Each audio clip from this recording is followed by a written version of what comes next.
Hello, welcome to day 17 of our Prenatal Yoga Series. Today we are going to be learning Malasana Yogi Squat. This is one that is kind of iconic for prenatal yoga. It's one that's fantastic for helping to open up the hips, really help to create more space in the pelvis, and to help you prepare for your birth. It stretches the hips, the groin, the legs, the ankles. It strengthens and lengthens your spine. It helps to calm your central nervous system, as well as, like I mentioned before, just really helps to open up the hips and create space in your pelvis for preparing for birth.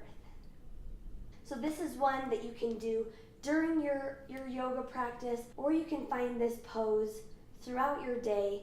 If you're sitting down or doing laundry or doing something, you can practice this pose to continue to help open up your hips and create space in that pelvis. This is one that women in other cultures do all of the time. As they're cleaning their laundry or doing different things, you will often see women in other cultures and in other countries doing this squat, what we call Malasana or Yogi Squat. Beginning in Tadasana on your mat, feet about hip width apart, really pressing down into your feet, lengthening up through the spine, allowing your pelvis to maintain that neutral position. Take a nice deep breath here. Inhale through your nose and exhale through your nose. Walk your feet out a little bit so you're wider than hip width apart. Turn your feet out and bring your heels inward. So your feet are about a 45-degree angle. Bring your hands to your hips, and you're going to slowly squat down as far as you can, as far as your body will allow you to.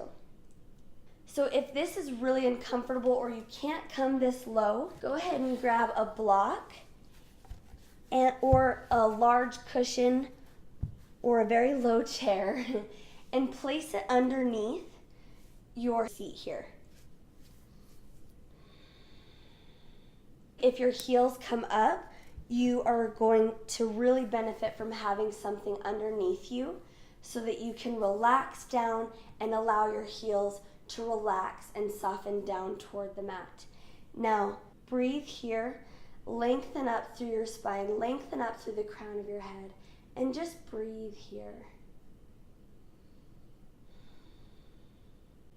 Because I like to sit in this position for a longer period of time, I like to use this time to practice pelvic floor exercises and some breath work.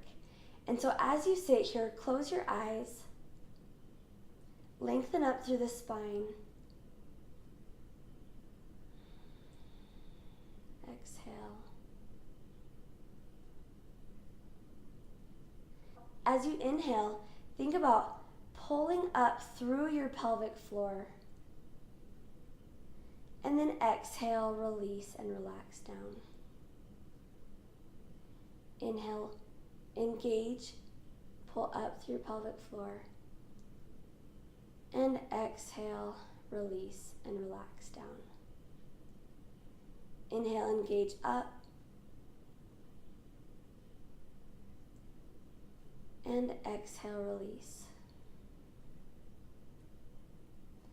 One thing that is very important to remember as you're practicing your pelvic floor exercises is that the lengthening and relaxing aspect of your pelvic floor exercise is just as important as the tightening and strengthening.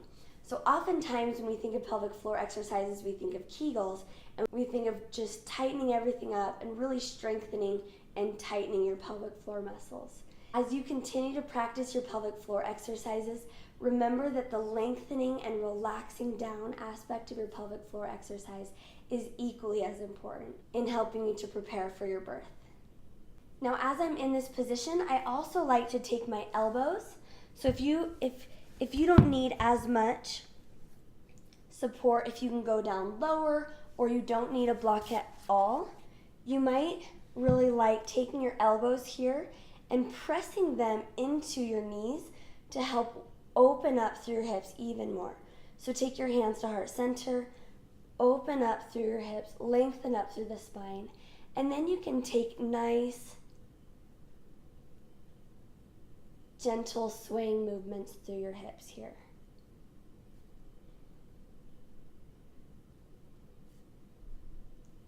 Take your hands down to the mat. Bring your hands behind you and slowly sit down onto the mat and come to a comfortable seated position. So that is Malasana Yogi Squat. I hope you practice it often inside your yoga practice as well as day to day to help open up your hips and help prepare for birth. Okay, Mama, thank you so much for being here and watching this tutorial. I hope it was hugely beneficial. If you're looking for the next video in this series, you can find it right below this video. And if this video was helpful, please like this video and be sure to subscribe to my channel so that you won't miss out on any future yoga videos. Namaste.